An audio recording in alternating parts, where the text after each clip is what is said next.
Welcome to the Stephen H. Schwarzman Auditorium. My name is Marie-Laure Bukupongo, and I'm the Associate Curator of Decorative Arts at the Frick Collection. I'm pleased to welcome Yifu Liu, who is our Poulet Curatorial Fellow, and he will present this evening a lecture titled À la mode, the rise of fashion press in 18th century France. The Poulet Curatorial Fellowships gives doctoral candidates in art history the opportunity to train for museum careers, participating fully in the work of the curatorial department for a 2-year term. Alums of this fellowship have gone on to positions at the Metropolitan Museum of Art, the Cleveland Museum of Art, and the National Galleries in both London and Washington, D.C., among other distinguished institutions. And we have our newish curator, Aaron Weil, who used to be a Poulet Fellow. So Yifu is a PhD candidate in the Department of Art and Archaeology at Princeton University, where his research explores cultural exchange and artistic practices between Europe and China during the 18th century. At the Frick, he has organized an exhibition on 18th century French fashion plates, ruffles and ribbons, fashion plates from the time of Marie Antoinette. It also has this wonderful exhibition catalog, which you can purchase upstairs after the program. Over the past year and a half, Yifu has researched with so much enthusiasm an understudied aspect of the Frick's holdings, a collection of Chinese porcelain dating from the 16th to the 19th centuries. And this year, he led the Frick's participation in Asia Week for the very first time, which we were very excited.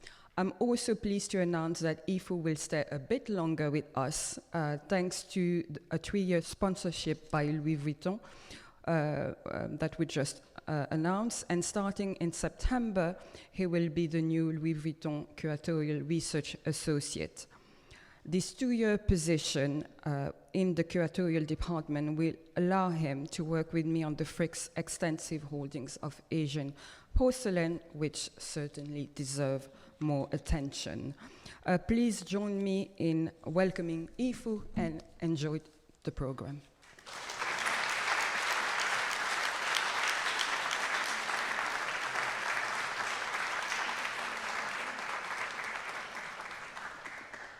Thank you, Marie-Laure, for that wonderful introduction. Thank you all so much for coming this evening. I'm really happy to see some new faces as well as some old faces. So, fashion is everywhere. It is connected to celebrity and popular culture. It drives a vast global industry, and it has become an increasingly important subject for exhibitions in museums around the world, ranging from the survey of garments to the exploration of how fashion is depicted and interpreted in paintings. Just in New York this year, we have seen the opening of the new Costume Institute at the Met, the critically acclaimed Gainsborough, the fashion of portraiture here at the Frick, and the retrospective of Iris van Herpen at the Brooklyn Museum. Fashion seems to hold this kind of unique appeal for audiences. It is at once familiar and aspirational. It bridges the world of high art and consumer goods, and while luxury fashion may be reserved for the privileged few, aspects of it permeate every level of society, inviting the participation of different classes and cultures. My own encounter with fashion started with Vogue, arguably the most well-known fashion magazine in the world. The first issue I bought in China, shown here, cost 20 yuan or $3 back in 2006, which was still a significant portion of my monthly allowance. So it was down to either boba tea or images of 6 feet tall Eastern European women in Balenciaga dresses. But it was money well spent. The magazine introduced me to not just fancy clothes, but also ideas of European and American films, music, art, and society. In the last 20 years, fashion media has only become more influential, expanding beyond print magazines onto social media platforms and achieving an unprecedented level of ubiquity. Yet, despite the fact that it is such an integral part of our cultural landscape today, the fashion press is a relatively recent invention.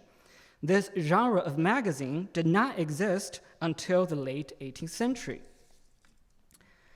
To take us back to the beginning of the fashion press, I organized the current exhibition, Ruffles and Ribbons Fashion Plates from the Time of Marie Antoinette. The installation presents 24 hand-colored engravings depicting French fashion in the late 18th century, during the reign of Louis XVI and Queen Marie Antoinette. These engravings, known as fashion plates, are selected from the series Galerie de mode et costume français, or the Gallery of French Fashion and Costumes, published in Paris by Jacques Henault and Michel Rapilly between 1778 and 87. It has been recognized as the largest and most influential series of fashion illustrations of its time. These images were advertised as accurate representations of the dazzling array of headwear, outfits, and accessories worn by both men and women, in addition to costumes for ballet, opera, and theater, as well as uniforms and ceremonial attire. Featuring over 400 images in its complete run, Galerie de mode was widely collected and emulated. In this lecture, I will situate the series in its historical context and examine the breadth and depth of its content while highlighting features that paved the way for the first fashion magazines in the world. And I hope in the end, you will see that these are not more than just frivolous images of vanity, but rather significant works of art with layered cultural, political, and commercial significance. The 18th century witnessed the rapid growth of the French fashion industry. Urban economy, global trade, diplomatic relations, and colonial expansion introduced new textiles and ideas for how to dress, fostering a growing population of fashion-conscious consumers. The import of Chinese and Indian fabrics, exchange with European countries, as well as with the Ottoman Empire and the French Caribbean, revolutionized French fashion. In the 1770s, Parisian boutiques flourished, producing many innovative designs that were popularized by Marie Antoinette at her court in Versailles and adopted by affluent society across Europe, turning France into the fashion capital of the world. The constant demand for novel designs also led to expansion of the workforce. As depicted in this painting by François Boucher, marchands de mode, or fashion merchants, women who specialized in producing and selling accessories for dresses and hair, established their own guild in 1776, which further accelerated the cycles of new trends, coming and going in the span of mere months or weeks. Scholars have observed that the rise of marchands de mode evolved simultaneously with fashion publications. In order for the fashion enthusiasts to stay informed, various means of circulating these trends were employed, including sketches and samples delivered by the boutiques via commercial agents, and fashion dolls. These, known as Pandoras or poupées, dressed in miniature versions of the latest designs with the actual fabrics. These dolls were so crucial to the fashion business that they would receive immunity in times of war, so that British ladies could learn about the French designs. However, compared to these costly and intricate dolls, printed fashion images, like fashion plates, could be distributed more frequently and widely. Fashion plates belong to a long visual tradition that can be traced back to 16th century costume books and travelers' accounts, such as Cesare Vicelio's Illustrated Survey of Global Dress and Customs published in Venice in 1590, which turned out to be a sensation. The volume documented not only European clothing, but also the dress of cultures across Asia and Africa. On the left, for example, we see a depiction of an Armenian man, and on the right, a European noble bride. Together, these images reflect an early modern desire to catalog and compare the peoples of the world through their fashion. In the early 1600s, various artists in the Low Countries also produced prints depicting fashion, including this masterful work by Adrian Matam depicting the iconic Dutch ruffles, and a series of prints by Abraham Bossett. Similar prints were also being made in Britain, such as those by Wenceslas Haller. In the late 17th century, French gazette Le Mercure Galant, or the Gallant Mercury, became the first, and for almost a century, the only periodical to contain regular illustrated reports of etiquette, luxury goods, and clothes at the court. The image on the left shows a woman's dress for spring, and the one on the right shows a man's winter ensemble. Both images have extensive captions, and you can see these really fine lines connecting the text to various parts of the outfits they describe, including silk lace trims, beaver fur hat, and changing color taffeta. Around the same time, various French prints depicting fashionable attire also appeared, such as those designed by Jean de Saint-Jean, including a man in summer clothes, a woman in a mantua, and another going incognito in town with a mask over her face. The same artist and publications also incorporated fashion elements into narrative scenes. In Mercure Galant, for example, one finds a large engraving depicting the interior of a fashion boutique, with merchandise carefully numbered and described in the accompanying text, such as the fabrics arranged beneath the shelves identified by letters. The text even informed readers where the fabrics could be purchased, making the publication an early vehicle for fashion marketing. On the right, Jean de Saint-Jean created a more playful image as this gentleman accidentally entered the room of a woman in a negligee preparing for her bath. Beyond the figure's fashionable attire, the interior itself reflects contemporary taste, such as the Chinese porcelains displayed on the shelves beneath the ceiling. The printed images provided the visual foundation for the fashion plates of the late 18th century, which thrived as the fashion industry continued to grow and sought to extend its cultural and commercial reach. Royal engraver Jean-Michel Monroe-Lejeune produced a set of 26 prints, the Monument of Costume, between 1775 and 83, depicting court fashions within narratives of elite life, which included the image of a lady bidding farewell to her lover while trying to fit her enormous skirt sideways through the door in the center. As well as on the right, women in the latest day wear strolling down the promenade in Marly while holding parasols. Often regarded as the precursor of Galerie de Mode, the series was fairly expensive, 36 livres for 12 prints, which significantly limited its accessibility. Meanwhile, the Ladies' Magazine was launched in Britain in 1770, a popular monthly periodical for women that included fiction, poetry, gossip, and illustrations of contemporary clothes, such as the image of the lady in a full dress. Although fashion reports constituted only a portion of its content, the magazine signaled the beginning of regular mass consumption of fashion media. However, the more immediate inspiration for Galerie de Mode came in the form of hairstyle illustrations. Hairdresser Lacroze de Rumigny, who worked at the court of Louis XV, created these charmingly clumsy prints documenting his own work to promote his business. The success of these prints soon led to similar publications. In particular, in the mid-1770s, Marie Antoinette popularized towering hairstyles created with pads, wires, pomatum, powder, and every decoration imaginable, especially ones with feathers, flowers, ribbons, and fabric caps called the poufs. The fervent pursuit of the most outrageous coiffure prompted hairdressers to promote their inventions in often self-published, inexpensive almanacs, these small annual handbooks, for 6 or 7 livres. The interest in hairstyle reached an all-time high, and the same publishers created treatises on hair, proposals for an academy of hairstyles, as well as one-act comedic plays about hair. I, for one, would love to read that. Keenly aware of such cultural developments, the publishers of Galerie de Mode saw an opening in the market for a more elaborate form of such images.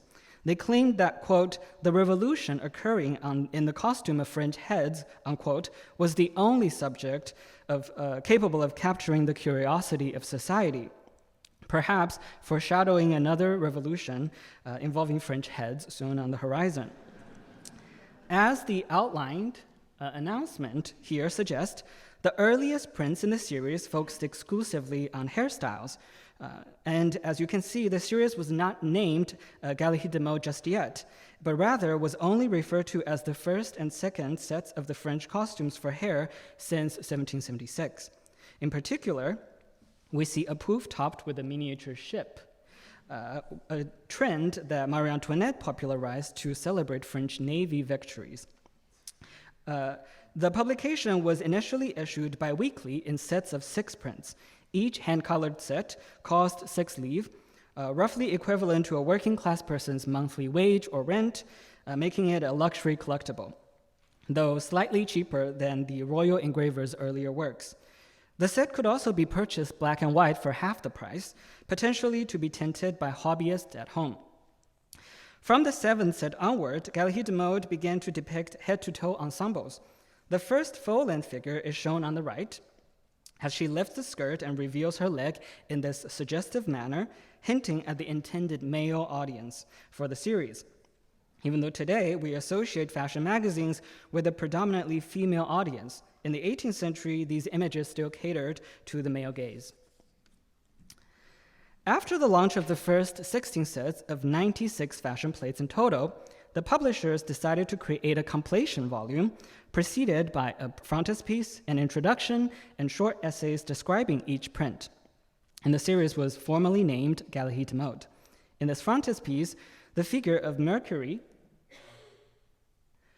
is holding a trumpet announcing the triumph of French fashion. Beneath, Love and Folly are picking out hats and poofs from the boxes, guided by the allegorical figure of Taste with butterfly wings, while holding a torch and a wooden stick pointing at his selection. Cupid peeks out from under the vanity desk with his arrow. Meanwhile, the introduction claimed the series wished to promote French fashion as a new branch of commerce abroad, and that it was intended for both men and women, and it served not only fashion clients and designers, but also print collectors, artists, writers, and even poets who might have used these images for inspiration. Attuned to the confluence of developments that engendered the publication, Galerie de Mode presents archetypes of the fashion industry itself, notably the depiction of a fashion merchant carrying a box of her wares while wearing a pouf covered by a gigantic hood, as well as that of a hairdresser at work, transforming a brunette into a blonde with grayish powder.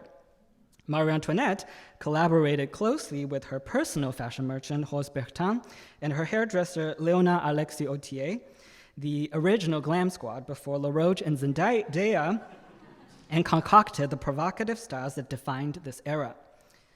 Not included in the show, we also have depiction of a dressmaker delivering her work with her apprentice, and they started really young at about 7 years old, as well as that of a tailor adjusting the corset of his customer with obvious erotic undertones. Galerie de Mode also marked the first time Marie Antoinette herself appeared in a fashion publication, identified by her coat of arms on the chair. A modern parallel to this fashion plate might be the debut of a first lady on the cover of Vogue, with both cultural and political significance. The queen is shown in an opulent formal court gown made of silk brocades, laces, and hooped undergarments called paniers that stretch the skirt into a horizontal display of textiles that can measure 6 to 9 feet wide, functioning as a highly visible sign of power and wealth of the French state. In fact, this image was loosely based on her very first official portrait by Gaultier de Gaultier in 1775, now on view at Versailles. And she is shown wearing the same diamond headpiece as the one depicted in the painting.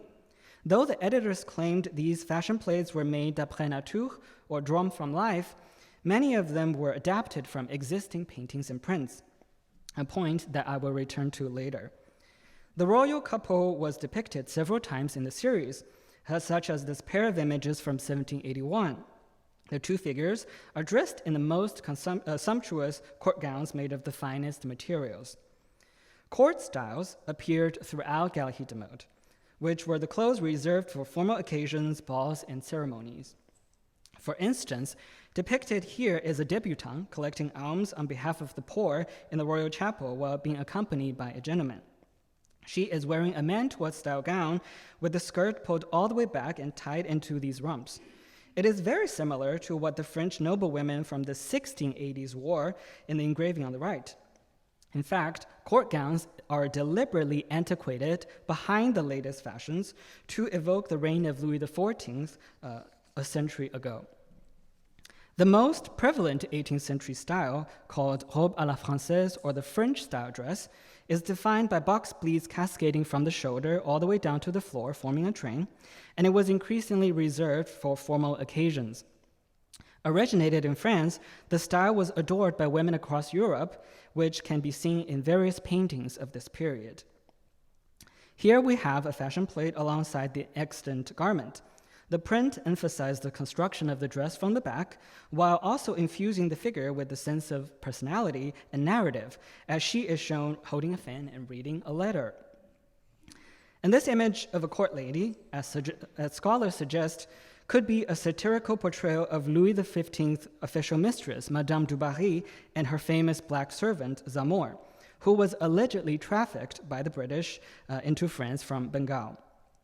Despite his lavish outfit with silver braids and headdress with plumes rivaling the mistress's, the servant's livery was imposed rather than chosen, and his collar, bearing the lady's coat of arms, underscores the power and balance between the two figures and the political dimension of fashion. The most important contribution of the series, however, was its extensive documentation of informal daywear styles, with hundreds more examples than representations of formal courtwear.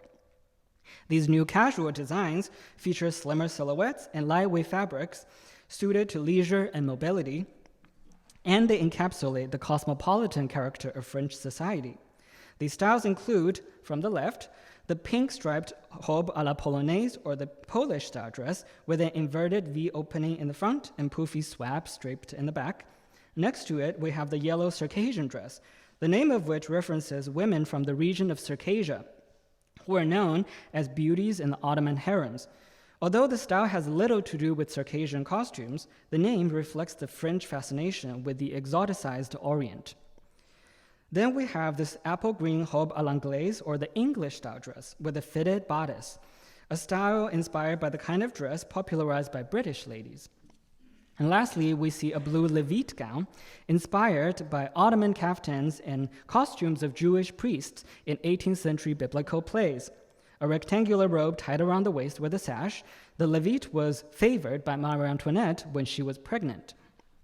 Fashion designers drew inspiration from foreign cultures and translated these influences into French products. Meanwhile, the elite also appropriated elements of working class dress, such as half-length jackets, diaphanous aprons, and fitted sleeves, anticipating the way modern fashion houses repackage utilitarian wear as luxury. And here we have a side-by-side with such informal dresses in print and in life. These casual daywear styles were usually ankle-length and lightweight, even though to our eyes they still appear quite elaborate.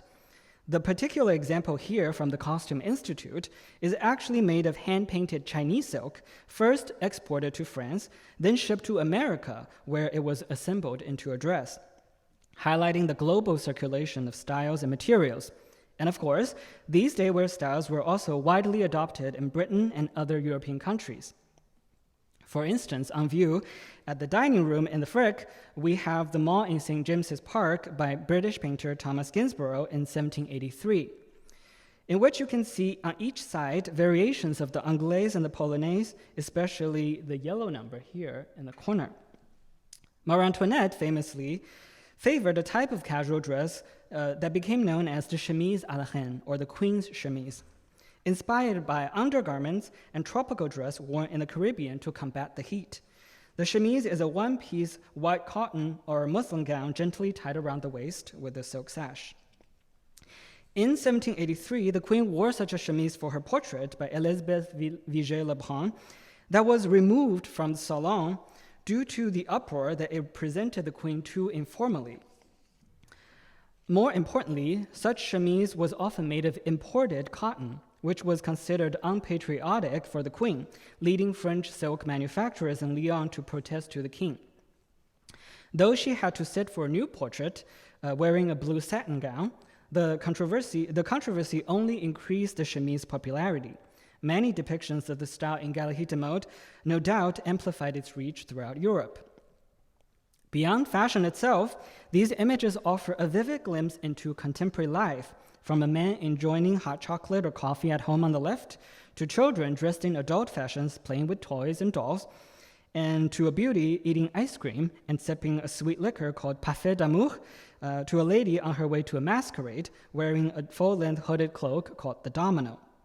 Such depictions indicate that these scenes were not necessarily recorded in real time, but instead represent a synthesis of accurate fashionable details and imagined scenarios. And just like today, fashion is closely related to celebrity.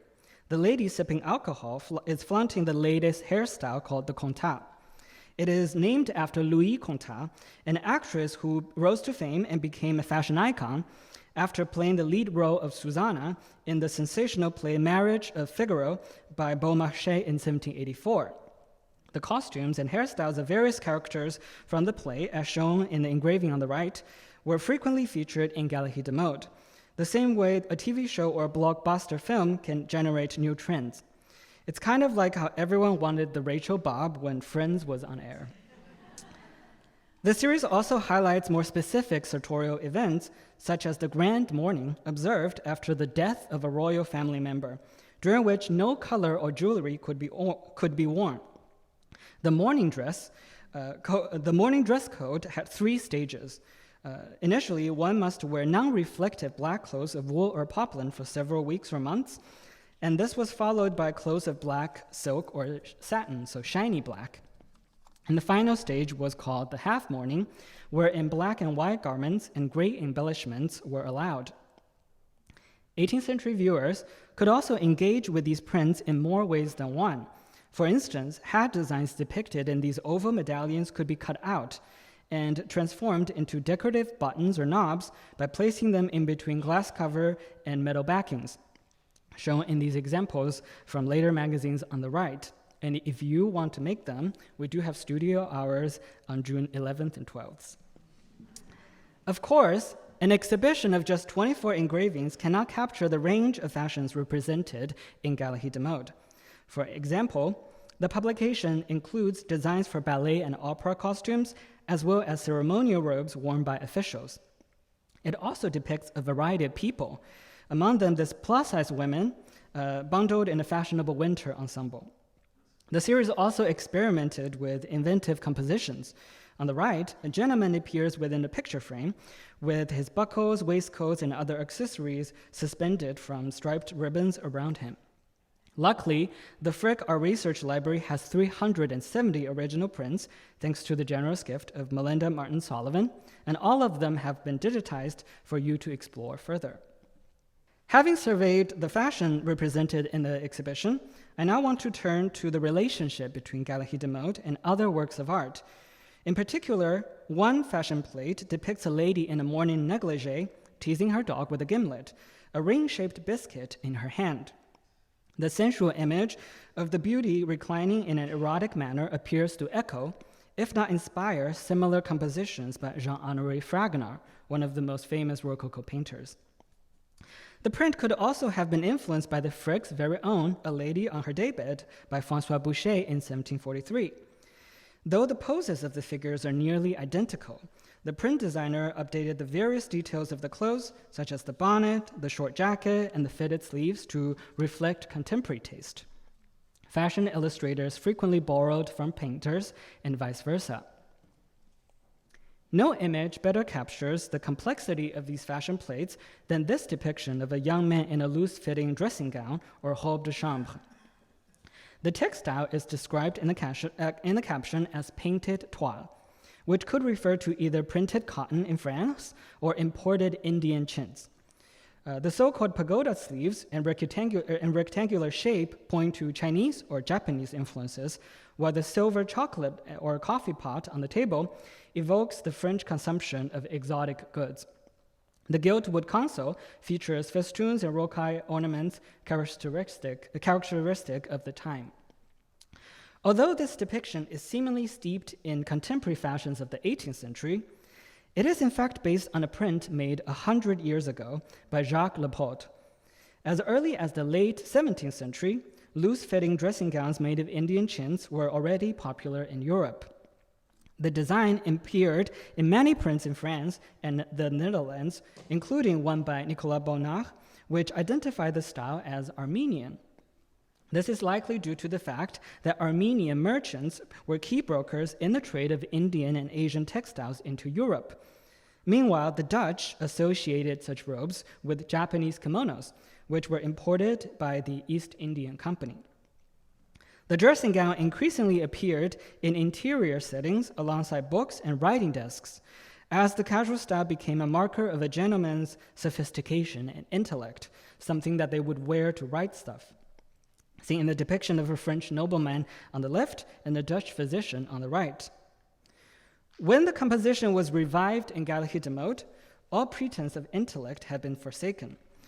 The man is looking into his hot chocolate instead of a letter, and the artist gave him a brand new wig, blue taffeta lining, an oversized cravat, and more pronounced collars, slippers, as well as trendy drinks and furniture to reflect the latest fashions. This example makes clear the entangled histories of art, fashion, culture, print that shape the series. Furthermore, these fashion plates can be situated in a larger network of printed images, such as the color steeple engravings by Bonnet with narratives of romance and family life, and those with overt eroticism. Similarly, artists like depict produced large-scale prints documenting the promenade in the royal palace crowded with fashionable people flaunting the latest outfits and checking out the shops as well as each other. The artist depicted the modern street as a place to see and to be seen, such as this gentleman feeling great about himself and his new fur muffs. The slight satirical tone in Depict's engraving is brought into sharper relief in these British caricatures, making fun of the extravagance of French fashion. On the left, we have a so-called top-tail print depicting bare bottoms and legs poking out of a monstrous head with the trendy curls. In the middle, the coiffure is so large that it can fit an entire garden and her date strolling through it. On the right, we have a lady named Chloe balancing her giant poof with her exaggerated hip pads or baskets, on top of which her King Charles Spaniel is lounging. And one of my personal favorite is the character of a lady wearing a calash, a collapsible hood with boning that women wore to protect their intricate hairstyles, which we see in Galerie de Mode in the center. Diverse fashion images formed a rich visual ecosystem that feature prominently in the cultural landscape of the 18th century. Just like today, high fashion elements were constantly transformed into targets of satire and ridicule. 18th century British writer Horace Walpole once commented that fashion is always silly, for before it can spread far, it must be calculated for silly people, as examples of sense, wit, and ingenuity could only be imitated by a few. In France, beneath the humor and irreverence also lies the growing discontent of the lower classes towards the decadence of the aristocracy on the eve of the French Revolution. Despite its early success, Galerie de Mode ceased production after just 9 years. From the start, the publishers faced fierce competition from rival printmakers and counterfeit editions. Another publisher, Bazaar, on the same street, even poached one of their print designers, Claude Louis Desrets, and created a rival series as shown here. And best believe they filed a lawsuit. In fact, the publication's popularity is evidenced less by surviving sales figures than by the numerous lawsuits and complaints the publishers filed against others. The very fact that others rushed to copy their series testifies to its success. Though Galerie de Mode was short-lived, the technical precision of its depictions, the frequency of its update, and the comprehensive scope of its report undoubtedly set an example for the publications later on. In 1785, the first true fashion magazine, Cabinet de Mode, was launched. Regularly issued every 2 weeks, with a subscription cost of 21 livres per year, it was significantly more affordable, due in part to improvements in printing and paper manufacturing. The preface of Cabinet de Mode emphasized its cheap cost and frequency of issues compared to commercial agents and fashion dolls, which were far more expensive and not nearly as up-to-date. Compared to Gallerie de Mode, Cabinet de Mode was more widespread, gaining 800 subscribers when it first came out, some of whom were in places like Boston or Philadelphia. Each issue included 3 illustrations accompanied by text, including information about the boutiques where the depicted fashions could be purchased, a new advertising feature. It is also apparent that the publishers were not investing in the same kind of intricate images by skilled artists as Gallerie de Mode did, which also helped to reduce the cost. However, the greater accessibility and regularity of Cabinet de Mode marked what scholars consider the true birth of fashion press. The coverage soon expanded to include decorative arts, such as this pendulum set, as well as furniture, including this bed, in addition to jewelry and sometimes the latest models of carriages. Similar magazines soon appeared in Italy, Germany, and Britain. For instance, the Journal of the Ladies and Fashion of France was published in Milan in 1786, becoming the first of its kind in the Lombardy region, also known for its fashion manufacturing. In the same year, the Journal of Luxury and Fashion was published in Weimar, the first in Germany. As fashion magazines was briefly discontinued during the French Revolution, these 2 foreign successors were close in tone and content to Cabinet de Mode, and they came to have a leading role in fashion journalism in Europe for several years. Across the channel, Nicolas van Heideloff established a Gallery of Fashion in London in 1794. Emulating the more exclusive Gallerie de Mode, the British example was a luxury monthly publication with a subscription list of several hundred high-ranking ladies, among them princesses and empresses who were said to have allowed their dresses to be recorded by the designers, clearly recognizing the power of such magazines to promote their own image and taste. Among the examples, we see Regency court gowns here that awkwardly combine the high waistline with 18th-century hooped undergarments that resulted in this kind of balloon-shaped silhouette. It is also important to note that the fascination with fashion and the popularity of fashion illustration was not confined to Europe. On the left, we have Chinese paintings from Qing court albums depicting French men and women's dresses in the middle of the 18th century. On the right, we have an 18th century court painting depicting a European woman whose hairstyle bears striking resemblance to a pouf, complete with side curls and a jeweled cap. Various watercolor albums depicting the attire of Ottoman officials, merchants, soldiers, and religious persons were also produced in Istanbul, many of which had French captions intended for foreign audiences. Here you can really see how the Ottoman outerwear inspired the Turkish-style dresses and the Levite gowns that were so popular in France. Fashion magazines endured the upheaval of the French Revolution and continued to flourish in the 19th century. Among them, the Journal de Dames et de Mode was published in Paris between 1797 and 1839. The magazine chronicled the dramatic shift towards neoclassicism and was reportedly recommended by Napoleon himself as a guide to good taste in dress. Issued every 5 days, each magazine contained 2 fashion plates accompanied by various texts. It was also increasingly affordable. Annual subscription would cost only 36 francs. As shown here, the chemise that Marie Antoinette made famous in the 1780s had morphed into the high-waisted muslin gowns. Meanwhile, men started to wear pantaloons and abandoned the practice of powdering their hair and cropped it short, creating this natural tousled appearance.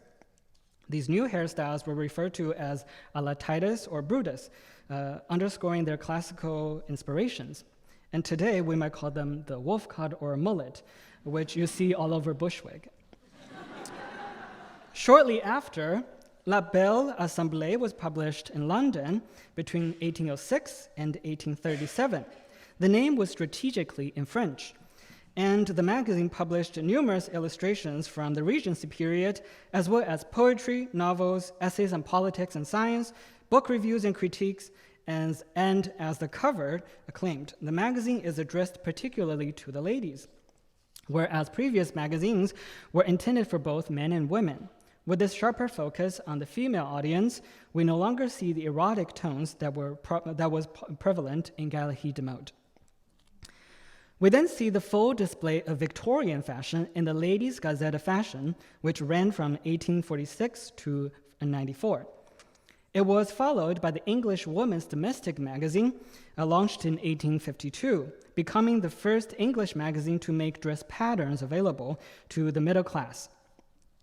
In France, La Mode Illustrée was published in Paris between 1860 and 1937.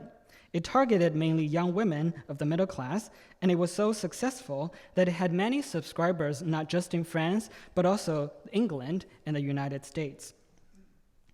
The United States finally joined the foray, and Harper's Bazaar was launched in 1867, and it is the oldest fashion magazine still in operation.